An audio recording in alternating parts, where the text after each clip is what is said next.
Now, some schools across the island have taken a hit from Hurricane Melissa, resulting in a major blow to the education sector. We visited the St. Elizabeth Technical High School STETHS in St. Elizabeth today. What was once a place of learning now looks like a scene of destruction. Roofs peeled away, classrooms flooded, walls caved in, and windows completely shattered. The St. Elizabeth Technical High School STETHS got a battering by Hurricane Melissa. Keith Wellington is the principal. We are devastated. We have suffered immense damage.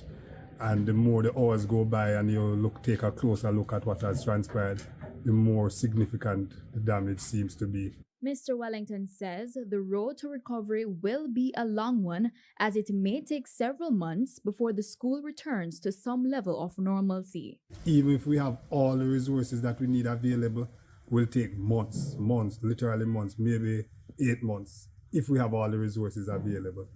We know that that is not the case. We do not have all the resources that are required. We are hoping that we will eventually be able to get as much support to garner all the resources, but that is also going to take time. So I would think that it is going to be anywhere between 8 to 12 months before we are back to normality.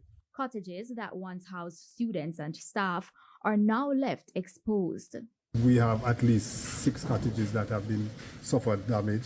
4 of them, their entire roofs would have gone.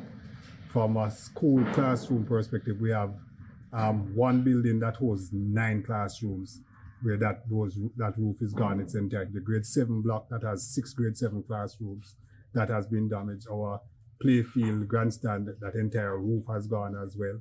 We have damage to our fencing, both concrete walls, broiler tube or metal fencing, chain link fencing, significant damages right around.